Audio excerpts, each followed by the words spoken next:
안녕하세요. 21년도 메가랜드 평가단 35회 해설. 이번엔 전체적인 동영이죠. 이젠 시험이 얼마 남지 않아서 상당히 고민스러워 할 겁니다만 너무 걱정하지 마시고요. 하던 대로 하루하루 충분히 해 나가다 보면 좋은 결과가 나오지 않을까 생각은 듭니다. 자, 이번 시간에는 우리가 동영 세 번째 문제죠. 자, 한번 볼까요? 전체적으로 올해 마무리가 돼가네요. 전체, 그죠? 자, 문제 1번을 한번 봐보시면요. 갑은 을과 매매계약을 체결하고 그 다음에 대금 전부를 지급받았습니다.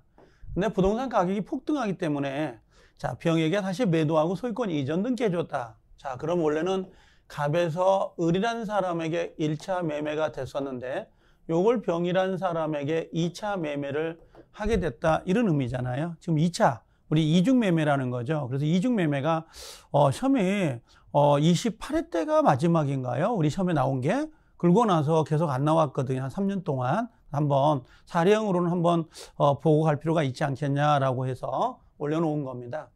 자, 그러면 옳지 않는 것은 되어 있거든요. 틀린 걸 찾으라 그랬는데 1번의 이중 매매라는 사실만으로 자, 갑과 을 간의 매매 계약이 무효가 되는 것은 아닙니다. 맞아요? 그렇죠? 요 병이라는 사람이 심지어 뭐라고 했어요? 아기가 있다 하더라도 얘는 소유권을 그대로 취득을 하죠. 적극가담이라는 게 없으면 병은 선악을 불문하고 소유권을 취득할 수 있습니다. 자, 2번 갑과 병 간의 계약이 유효하면 자, 유효하다 그랬어요. 그럼 적극가담하지 않았죠. 특별한 사정이 없는 한 갑은 을에 대해서 소유권 이전 등기 의무를 이행불능이 돼버려요. 그렇죠? 그럼 이행불능이 된다는 것은 일종의 뭐가 되는 거예요? 채무 불이행이 되니까 당연히 여기에 굳이 체고하지 않더라도 계약을 해제하고 손해배상을 청구할 수 있어요? 없어요? 있다. 그렇게 정리하면 되고요. 자, 갑과 병 간의 계약이 무효가 아닌 한 먼저 소유권 이전 등기를 마친 병이 소유권을 취득하는데요. 항상 유념할 거, 요 병은 선이냐 악이냐 요건 불문이에요. 알겠죠? 선악을 불문하고 그대로 소유권을 취득한다라고 보셔야 돼요. 그게 상당히 중요합니다. 그 다음에 4번의 병이 갑과 을 간의 계약이 체결되었다는 사실을 알고 있었다는 사실만으로 자, 알고 있었다. 이게 뭐가 되는 거죠?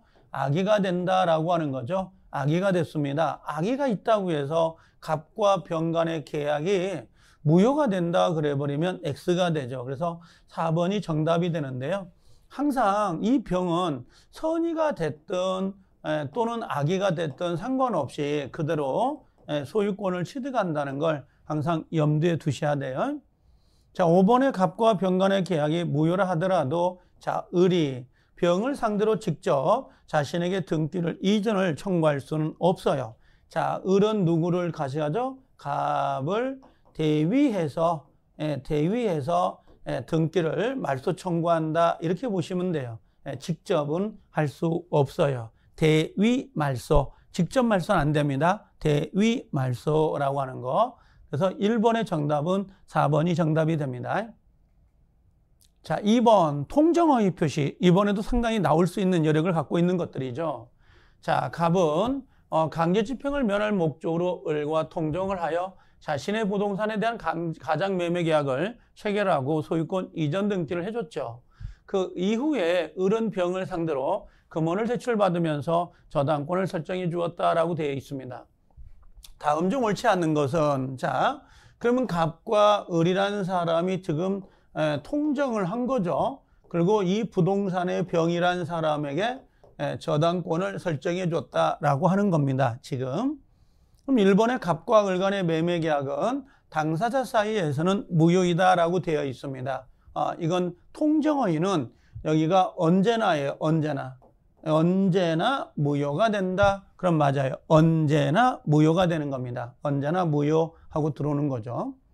두 번째, 갑뿐만 아니라 을도 매매 계약의 무효를 주장할 수 있어요. 무효는 누구나 주장하거든요. 누구나 주장할 수가 있다. 이렇게 보시면 돼요. 누구나 주장할 수 있다는 거. 세 번째, 갑은 을과의 매매 계약을 추인할 수 있으나 자, 통정허위 표시는 사회질서에 위반되는 게 아니기 때문에 추인이 가능하죠. 그 추인의 효력은 소급하지는 않는다라고 되어 있습니다. 맞아요. 이걸 우리가 무효행위 추인이라고 하죠. 무효행위 추인 생각하면 돼요. 무효행위 추인은 그때부터 새로운 법률행위가 되는 거죠. 다만 당사자 특약으로, 약속으로 당사자끼리는 소급시킬 수 있다는 전제는 있습니다. 그 단서가. 그래서 일단 원칙은 무효행위 추인은 소급효가 없죠. 자, 4번에 갑이 병의 악의를 이유로 병에게 저당권 등기 말소를 청구하려면 갑이 병의 악의를 증명하여야 한다. 맞아요. 이게 표의자거든요. 표의자, 다른 말로 이야기하면 무효를 주장하는 자라 그래요.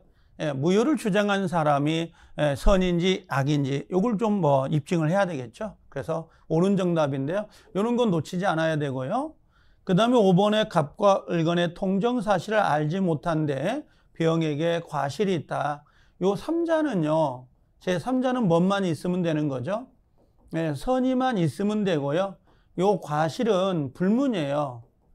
불문입니다. 그래서 갑은 병에게 저당권 등기 말소를 청구할 수 있다. 그러면 안 돼요. 이 사람은 보호되는 사람이에요. 이 사람은 선의이고 플러스 과실이 있다 하더라도 얘는 보호가 돼야 안 돼요. 보호가 되는 사람이에요. 그래서 이렇게 이게 정답이 됐네요. 5번이. 자, 그래서 통정허위 표시는 항상 유념하고 계셔야 돼요. 사례가 나오지 않은 지가 한 3, 4년 됐거든요. 체크할 필요가 있는 문제입니다. 자, 3번. 대리권이 없이, 대리권 없는 을이, 자, 무권이란 말이죠. 갑을 대리해서 병에게 갑 소유 토지를 매도했다. 갑, 을, 그 다음에 병. 자, 을은 무권이 됩니다.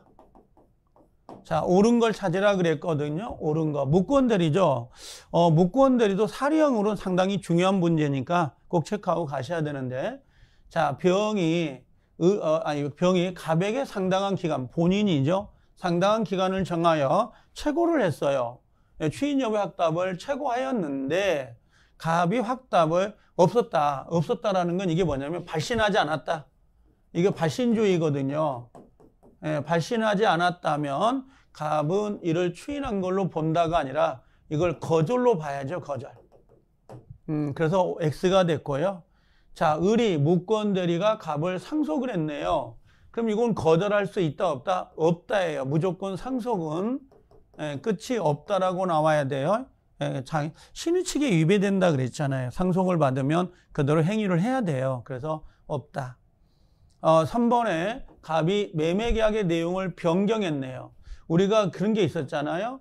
일부를 추인하거나 변경 추인할 때는 반드시 병의 동의가 없더라도 아니에요. 동의가 있어야 돼요. 동의가 있어야 그 추인의 효력이 발생할 수 있도록 되어 있습니다. 그래서 동의가 없더라도 효력이 있다 그랬으니까 X가 되고요. 자, 을이 대리권을 증명하지 못한 경우에 자신이 선택이다. X가 됐죠. 누가 선택해야 돼요? 상대방 병의 선택이 되어야 되죠. 병의 선택에 따라서 병에게 계약을 이행하거나 손해를 배상을 청구할 수 있는 거예요. 자신이 선택을 하는 게 아니라 병의 선택입니다. 자, 갑이 병에게 추인을 한 후에는 병은 매매계약을 처리할 수 없다라고 돼 있어요. 우리가 추인한다라고 하는 건 뭐가 되는 거죠? 추인. 이건 소급해서 확정적으로 뭐가 돼요? 유효가 되는 거잖아요. 근데 철회는 뭐예요? 이건 무효화 시킨다는 거거든요. 이게 근데 이미 추인이 돼 버렸으니까 당연히 병은 처리할 수가 없죠. 왜냐하면 두 가지 효과가 누가 우열 관계를 가지고 있는 거니까. 그래서 정답은 5번이 정답이 돼요. 그래서 1번, 2번, 3번, 4번은 틀린 부분인데요. 어느 부분이 틀렸는지 정확히 기억을 하고 계셔야 됩니다. 이게 쉬운 문제이긴 하지만 이런 문제를 가지고 난이성이 있는 문제를 풀게 하거든요. 그래서 이게 가장 그래도 꼭 알아야 될 내용들입니다. 4번에 다음은 무효하고 그 다음에 취소에 관한 설명으로 맞는 것은 되어 있는데요. 반드시 무효 취소는 시험에 배정이 되죠. 두 문제 정도 나오는 거니까 꼭 정리하고 계셔야 되는데, 자, 무효의 경우에는 시간의 경과에 따라서 효력이 변동이 없어요. 맞아요. 한 번 무효는 영원한 무효거든요. 근데 취소권은 일정 기간이 얼마죠? 3년하고 10년이잖아요. 추인할 수 있는 날로부터 3년, 계약을 한 날로부터 10년. 소멸돼 버리면 일정적인 경과에 소멸하고 취소하면 그때부터 어떻게 돼? 효력이 없었던 것이 돼요. 소급여는 없다. 아, 여기 틀렸네요. 그때가 아니라 취소는 소급해서 무효가 되는 거니까 소급여가 없다. 이 부분은 틀린 거죠. 그렇죠? 자, 2번. 하나의 법률행위의 무효와 취소의 원인 두 개가 있다. 예를 들면 갑이 미성년자거든요. 미성년자인데 이 친구가 플러스 뭐예요? 만취자예요. 만취자. 만취자. 의사 무능력자. 그러면 이 친구는 지금 취소 사유가 있고요. 하나가. 그 다음에 만취자니까 의사 무능력 사유가 있잖아요. 그러면 이걸 이중효라고 해서요. 무효를 주장할 수도 있고 또는 취소를 주장할 수 있어요. 그래서 경합적으로 인정되지 않는다. 이 부분은 틀린 거죠. 이중효라고 해서 무효를 주장할 수도 있고 취소를 주장할 수도 있다라는 거. 그 다음에 세 번째, 법률행위 일부가 무효입니다. 자, 일부가 무효일 때 민법은 원칙적으로 해당 부분만 무효로 한다. 원칙을 물었으니까 해당 부분이 아니고 얘는 뭘로 가야 돼요? 전부 무효로 가야 돼요. 전부 무효라고 하는 거죠. 전부 무효다라고 하는 거. 일부가 무효일 경우 전부가 무효라고 합니다. 전부가. 그 다음에 네 번째는 일부 무효의 법리는요. 법률이 불가분 경우에는 인정되지 않아요. 여기는 여지가 없다. 여지가 없다. 이렇게 생각하면 돼요. 여지가 없다.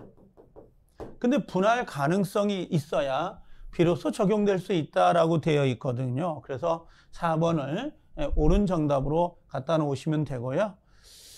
일부 무효는 반드시 분할 가능성이 없으면 안 됩니다. 분할 가능성이 있어야 돼요.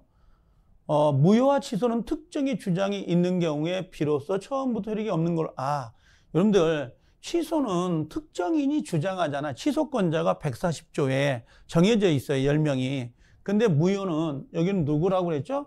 누구든지,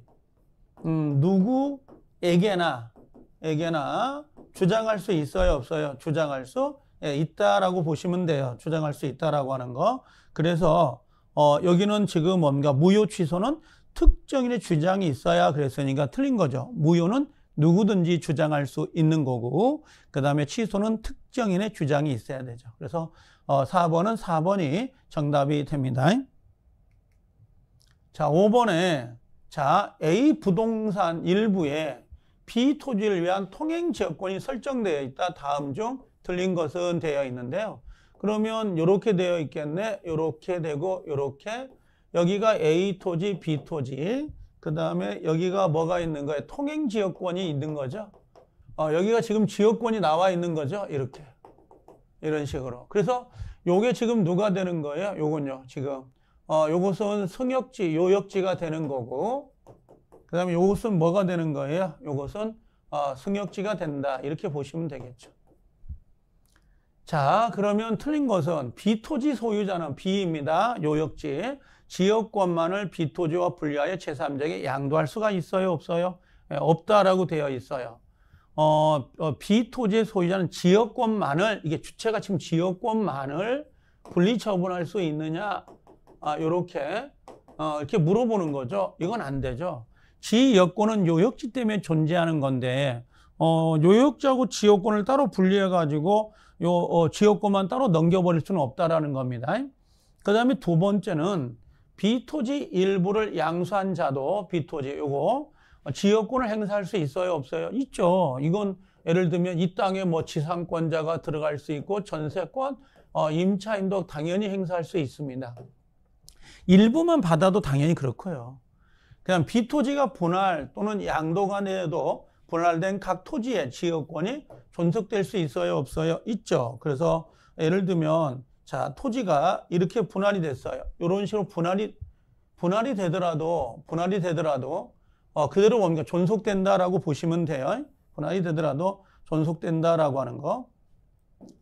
자, 그 다음에 4번의 지역권이 소멸시효에 진행되고 있는 경우에도 자, B토지는 공유자는 1인이 소멸시효를 중단시킬 수 있냐. 자, 여기 보면 소멸시효다라고 소멸시효를 중단시키는 것은 좋아요, 안 좋아요? 좋단 말이에요. 그래서 비토지 다른 공유자에게 미치지 않는다 그랬으니까 요건 X. 지역권의 불가분성이잖아요. 한 사람이 취득하면 전원이 취득하고 한 사람이 소멸을 중단시키면 전원에게 효력이 있다라고 하는 거. 그래서 요건 X가 됐네요. 자, 비토지가 공유인 경우에 공유자 1위는 지분에 대한 지역권을 소멸시킬 수 있어요, 없어요? 없다라고 되어 있어요. 그래서 여기서는 4번 지문 좀 정리할 필요가 있고 5번 지문 정리할 필요가 있습니다. 그래서 상당히 중요한 거고요. 지역권은 무조건 중요해요. 지역권은 무조건 시험에 나온다고 생각을 하고 푸셔야 됩니다. 자, 6번 점유자와 회복자에 관한 설명 중 옳지 않는 건데 이 점유자 회복자 관계도 문제는 굉장히 중요합니다. 꼭 나오는 부분이기 때문에 체크를 하셔야 되는데, 자, 점유자가 유익비를 지출할 당시 계약관계 등 적법한 점유의 권한을 가진 경우에 그 상환에 관하여 점유자와 회복자의 관계와 법리가 적용될 수 있다 그랬는데요. 자, 점유자가 유익비를 지출할 당시에요. 그럼 계약관계 등 적법한 권한을 가지고 있다 그러면 요것은 우리가 말하는 201조라든지 점유자 회복자 202조, 203조가 적용이 안 돼요. 지금 점유자 회복자 관계는 적법한 권한이 없어야 적용될 수가 있어요. 그래서 요게 1번은 X. 자, 2번 과실취득권이 있는 선의 점유자란, 자, 과실취득권을 포함한 권한이 있다고 오신한 점유자를 말하고 그런 오신함에 있어서 정당한 근거가 있어야 된다 그랬죠? 이 정당한 근거가 선의 플러스 무과실이라고 보시면 돼요. 선의 플러스 무과실. 정당한 근거가 있어야 된다. 요 오신할 만한 정당한 근거를 가끔 물어봐요. 우리 시험에도. 그 다음에 선의 점유자는 법정 과실, 그 다음에 천연 과실, 그 다음에 사용이익이라고 하는 거 있죠? 사용이익까지 모두 포함해서 이야기를 합니다. 법정, 천연, 사용이익 전부 다 말한다는 거. 자, 그 다음에 선의 점유자는 사용했다라고 하는 거, 점유 사용했죠? 요게 과실이에요, 요걸. 그럼 요건 과실이기 때문에 이걸 반환할 의무가 있어요, 없어요? 없죠. 선의 점유자는 과실 수취권을 가지고 있는 거니까. 5번에 악의 점유자는 받은 이익에 이자를 붙여서 반환하여야 한다라고 되어 있습니다. 전부 반환이니까. 그렇죠? 그래서 정답은 1번이 되는데 요걸 좀 많이 물어보긴 해요. 계약 관계가 있다 또는 아니면 정당한 권한이 있다 이렇게 나올 때도 있거든요. 그러면 요건 X라고 생각하면 돼요. 정당한 권한이 있으면 점유자 회복자의 관계는 적용되지 않습니다. 그래서 6번에 1번이 정답이 돼요.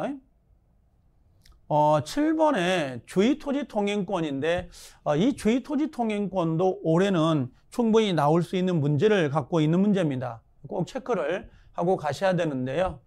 1번의 주의토지 통행권은 주위의 토지를 통행 또는 통로로 하지 않으면 공로에 출입할 수 없는 경우. 자, 결국은 뭐가 없다는 거죠?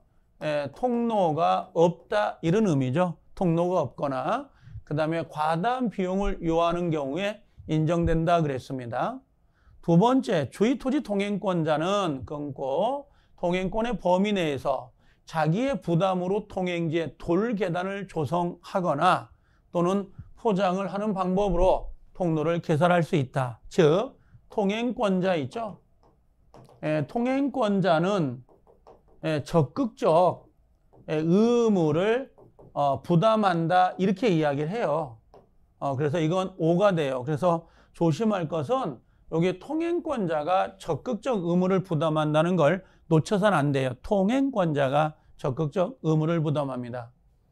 3번 주의토지 통행권자는 통행지 소유자에 대해서 통행권에 기하여 토지의 인도를 청구할 수 있다라고 되어 있는데 X가 되죠. 왜 그러냐면 이 통행권자에게 배타적 점유를 인정하는 것은 아니에요.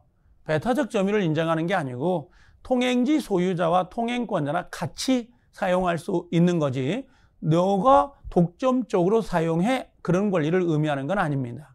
그래서 X가 됐고요. 4번에 주의 토지 통행권자가 통행지를 통행함에 그치지 않고 이를 배타적으로 점유하고 있다. 배타적 뭐라고 하죠 이걸? 독점적으로 점유하고 있다면 통행지 소유자입니다. 소유자는 주의 토지 통행권자에 대해서 토지의 인도를 청구할 수 있어요. 그래서 이 4번 지문은 별 표시해가지고 한 번 정도 더 숙지해 줄 필요가 있습니다. 5번 주의 토지 통행권자가 통행지 소유자에게 손해를 보상할 의무를 지는 경우에 그 보상의 의무를 이행하지 않는다고 해서 통행권 자체를 소멸시킬 수는 없어요. 그럼 통로가 없어져 버리니까. 다만 여기 의무를 이행하지 않는다면 추가 손해를 청구할 수는 있습니다. 추가해서 손해배상은 청구할 수 있도록 되어 있어요. 그래서 정답은 3번이 정답이 됩니다. 자, 8번에 동시항변권에 관한 설명 중 틀린 것은, 자, 동시항변권도 반드시 나오죠. 계약 파트에서는. 자, 쌍무계약에 채권 양도됐다라는 거 보여요. 채권 양도. 채권이 양도됐다는 건 나 대신 당신이 이걸 받으세요. 이게 채권 양도거든요. 그럼 이 양도인이, 양수인이 이게 주장할 거 아니야. 돈 내라라고. 그때 이 상대방은 이건 동시이행 관계가 있습니다. 내가 자, 요런 거예요. 갑을, 그 다음에 요 집, 그 다음에 1억이잖아요. 그럼 요 갑은 1억을 받을 권리가 있는데 이걸 양도했다는 거야. 병한테. 그럼 얘가 돈 달라고 들어올 거 아니에요. 이 친구가, 채권, 요 양수자가. 그럼 을은 내가 갑으로부터 아직 소유권을 못 받아서 난 돈을 줄 수 없습니다. 하고 동시항변권을 주장할 수 있냐고 물어보는 거예요. 돼요, 이건. 그래서 동시항변권이 존속된다. 채권 양도. 그 다음에 여기가 이제 우리가 채무 인수가 들어갈 수도 있다 그랬죠. 그 다음에 상속인도 역시 동시항변권을 주장할 수 있어요. 그래서 채권 양도, 채무 인수, 상속이요. 그 다음에 두 번째 쌍무계약의 당사자 일방의 채무가 채무자의 귀책 사유로 이행불능이 됐다. 이거 중요한 판례입니다. 그럼 이행불능이 되면서 손해배상 채무로 변경이 됐다 하더라도 동시항변권은 소멸된다. 이건 X가 돼요. 이건 당연히 존속이 되거든요. 그래서 요 2번이 정답이에요. 근데 이거 상당히 중요한 판례입니다. 존속된다 그래야 돼요. 2번이 정답. 3번에 선이행 의무자가 이행을 하고 있지 않는 동안 상대방의 채무가 변제에 도래했다. 이걸 제가 질질 끌다가 이런 표현을 쓰죠. 질질 끌다가 동시항변권을 주장할 수 있어요? 없어요? 있다. 이렇게 질질 끌다가 동시항변권을 주장할 수 있습니다. 4번의 채무자의 원인 채무 이행과 채권자의 어음 반환은 어음이죠. 어음 들어오면 동시행관계에 있다라고 하는 거. 그 다음에 채무자의 원인 채무 이행기를 도과하더라도 원칙적으로 지체 책임을 진다라고 되어 있습니다. 채무자의 원인행인 이행과 채권자의 어음 반환은 동시행관계에 있으나 채무자의 원인 채무 이행기가 도과했다라고 되어 있죠. 그러면 원칙적으로는 뭡니까? 당연히 지체 책임을 진다 그랬습니다. 요건 판례예요. 그냥 그렇게 정리를 해 놓으시면 될 거예요. 자, 동시항변권이 붙은 채권은 상계하지 못한다라고 되어 있습니다. 상계하지 못한다라고 하는 거. 그래서 여기서는 요 2번 지문하고 4번은 한 번은 꼭 읽고 가셔야 돼요. 그래서 이 어음 반환과 동시행관계에 있습니다만 그 채무자의 원인 채무 이행기를 도과하면 원칙적으로 이건 지체 책임을 지게 돼 있습니다. 원래가요. 자, 그래서 혹시 우리가 그런 거 있잖아요. 중도금을 지불해야 되는데 중도금을 지불하지 않고 질질 끌다가 날짜가 같아지면 동시항변권이 붙는 거잖아요. 근데 그 전까지 발생된 요 지체 책임은 그 중도금의 지체 책임은 부담해야 되잖아요. 그런 논리라고 보시면 돼요. 그래서 요게 판례인데 우리는 너무 신경 안 써도 되니까 요 어음이란 글자가 나오면 동시행관계에 있다. 그 정도만 좀 정리해 놓고 넘어가 주시라는 거. 상계 안 됩니다. 상계 처리 안 된다는 거. 자, 9번에 자, 을은 자, 건물 기타 공작물 소유를 목적으로 갑소유 토지를 10년간 임차하고 그 지상 건물을 신축하였습니다. 자, 토지 임대차죠. 토지 임대차입니다. 옳지 않는 것은 되어 있는데요. 1번에 임대차 기간이 만료된 경우 건물이 현존하고 있다면 을은 계약 청구를 먼저 할 수 있죠. 이 기간을 좀 연장해 달라라고 할 수 있고요. 2번에 임대차 계약이 을의 채무불이행이라고 되어 있는데 이게 차임 이익이에요. 차임 이익이 연체돼 가지고 해지가 된 경우 을은 갑에게 건물 매수를 청구할 수 있다 없다? 없어요. 이건 차임 이익이 연체돼서 계약이 깨질 때는 지상물 매수, 부속물 매수를 행사할 수 없도록 되어 있습니다.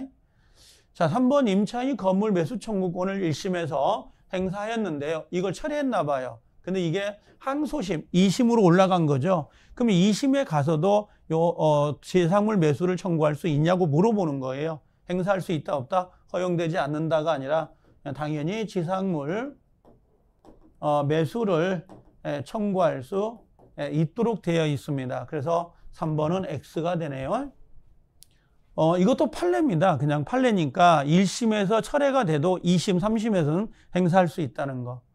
4번, 을이 설치한 지상 건물이 갑소유 토지와 인접한 병토지에 걸쳤다란 말 보인가요? 걸쳤다 그러면 전부 매수 청구는 안 되는 거죠.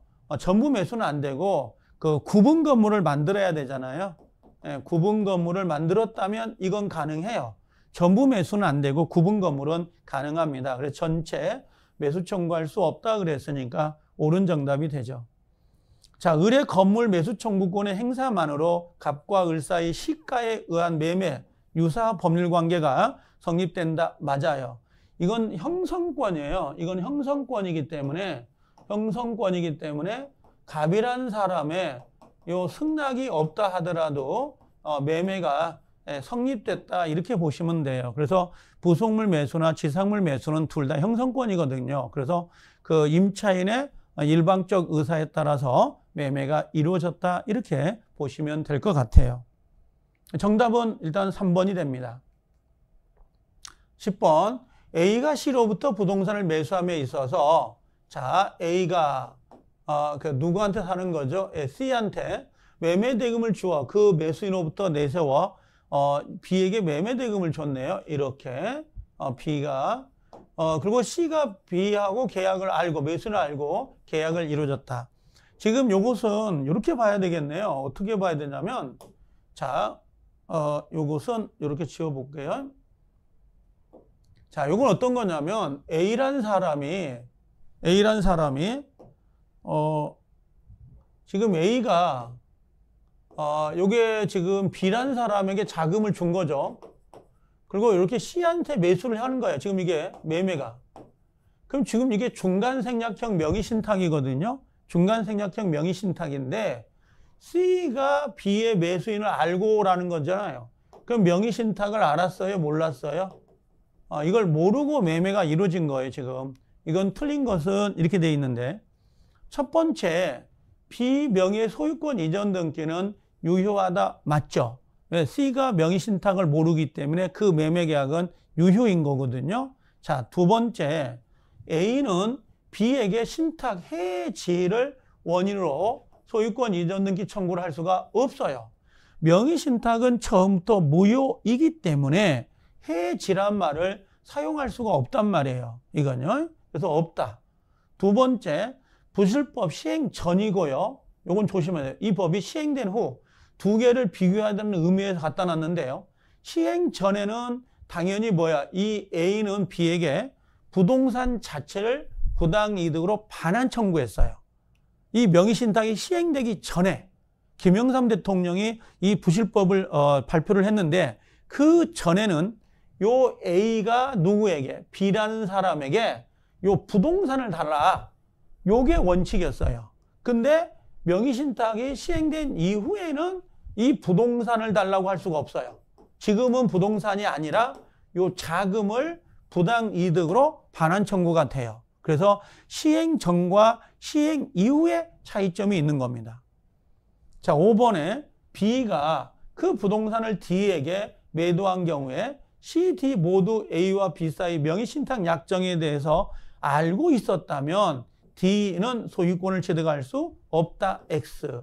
요 D는요, 선이든 악이든 상관없이 무조건 소유권을 취득할 수 있어요. 그래서 5번이 X가 됩니다. 5번이. 중간 생략형 명의신탁이거든요. 그래서 한번 명의신탁은 정형화되어 있는 거잖아요. 문제가. 특별법 중에 79번 정도로 나오는 부분이기 때문에 한 번은 꼭 좀 정리를 하시고 가시라는 의미 때문에 냈습니다. 자, 그래서 이번 시간에는 전체 민총이나 물권 몇 가지, 그래서 이렇게 문제를 냈습니다. 동영이니까 한번 쭉 눈도장만 찍고 빨리 다른 여러분들 준비했던 거 계속 보시면 될 것 같아요. 이 10문제를 꼼꼼하게 보는 게 아닙니다. 지금은 그냥 요게 답이구나, 이런 지문이 있구나 정도만 확인하고 넘어가시면 될 것 같아요. 그리고 항상 지금 준비하고 있는 거 있죠? 보셨던 책들을 꼼꼼하게 보시는 게 훨씬 더 이익입니다. 자, 일단 얼마 남지 않은 이 부분들, 항상 건강, 항상 제가 이야기하는 것처럼 건강입니다. 하루하루 열심히 좀 하다 보면 좋은 결과가 나오지 않을까 생각이 됩니다. 하지만 첫 번째가 건강입니다. 건강이 지쳐버리면 그날 시험장에 못 들어갈 수도 있거든요. 항상 그 점을 유념하시면 될 것 같아요. 자, 모두 행복하세요. 건강하시고요. 수고하셨습니다.